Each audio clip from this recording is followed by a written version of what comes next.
l'accès à ces documents n'est pas réservé uniquement aux membres de la CGM. Voilà, on va passer maintenant à une petite innovation dans nos webinaires. Donc, le hackathon, comme vous savez, le hackathon, généralement, il est organisé sur 2 jours où on essaye de développer une application, de développer ou bien de répondre généralement à une demande. Alors, nous, à l'association RSE et PED, on aimerait bien profiter de votre présence, de la synergie de groupe et de recenser en quelque sorte les conseils pour les entrepreneurs qui s'engagent dans l'entrepreneuriat social en Afrique pour réussir. Donc, pour vous, Madame Turia, on va commencer par nos intervenants. Pour vous, quels conseils pour les entrepreneurs qui s'engagent dans l'entrepreneuriat social en Afrique pour réussir? Il y a beaucoup de conseils. Les plus importants. Moi, ce que je dirais, je dirais un seul conseil. Nous sommes dans un continent euh, où il y a beaucoup d'imprévus. Que ce soit la politique, que ce soit les catastrophes naturelles, que ce soit les problèmes entre les communautés. Donc, on a beaucoup d'imprévus dans notre quotidien. Et un entrepreneur ou un entrepreneur social, il doit toujours garder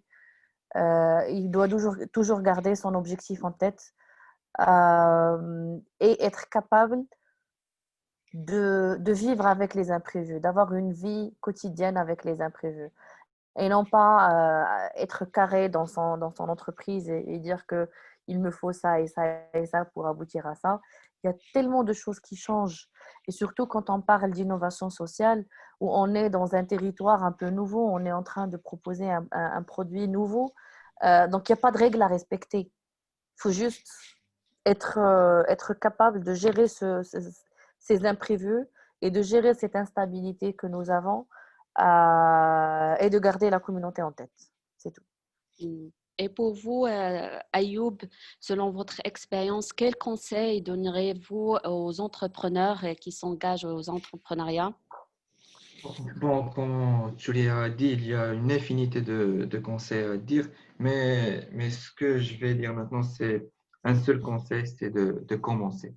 C'est d'oublier toutes les anciennes idées sur l'entrepreneuriat social et de commencer le travail, commencer les recherches et de créer des entreprises sociales parce qu'on a besoin de ces entreprises ici en Europe et en Afrique.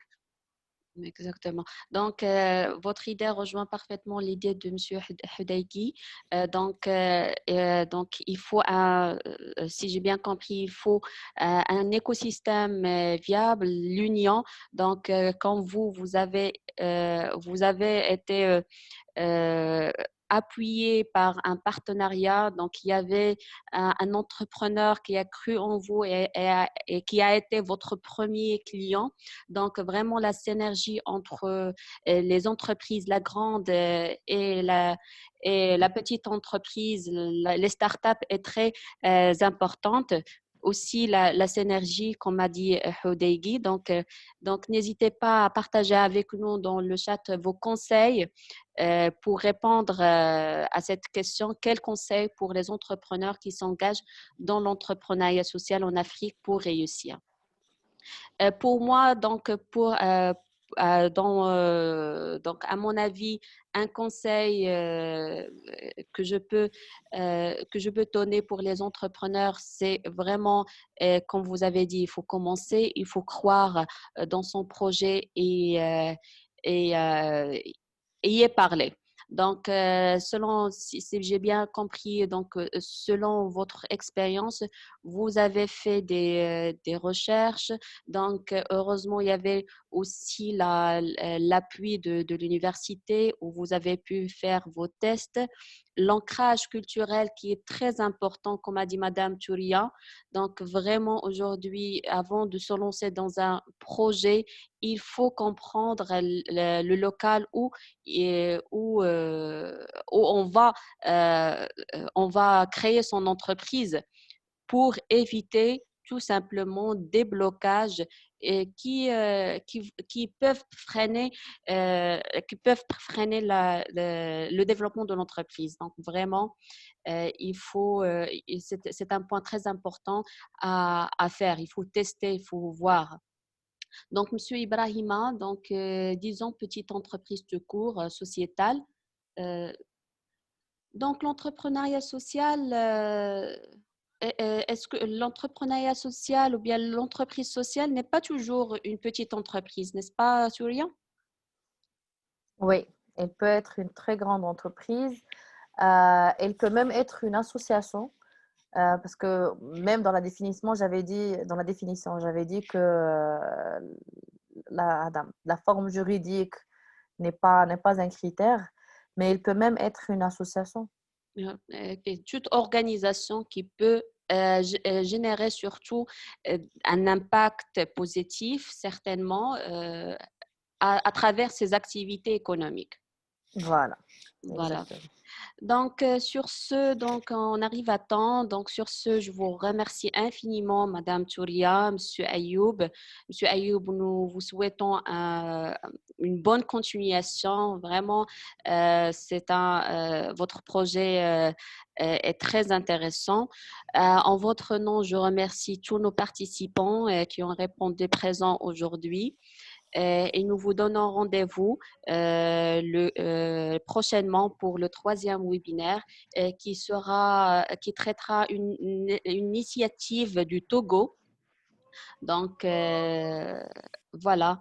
C'est quel timing, s'il vous plaît? Alors, donc, le timing, généralement, le temps qu'on communique sur les webinaires, c'est l'heure française. Donc, il faut l'adapter selon votre région. Alors, pour les enregistrements de webinaires, ils seront sur notre site institutionnel RSE et PED et sur notre chaîne YouTube RSE et PED. Donc, vous pouvez revoir tout l'enregistrement et tous les supports aussi. Voilà, donc je vous remercie et à très bientôt. Merci infiniment pour votre patience et votre participation. À très bientôt. Merci. Merci à vous. Merci Surya, au revoir. Et à vous, Inde. Merci Si Ayoub, merci.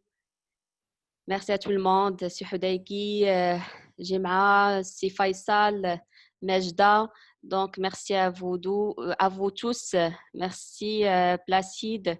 Et à très vite. Serine, une question, s'il vous plaît. Donc, la question, je vais par la suite la transmettre à nos intervenants et on va vous répondre par email. Merci infiniment et à très vite.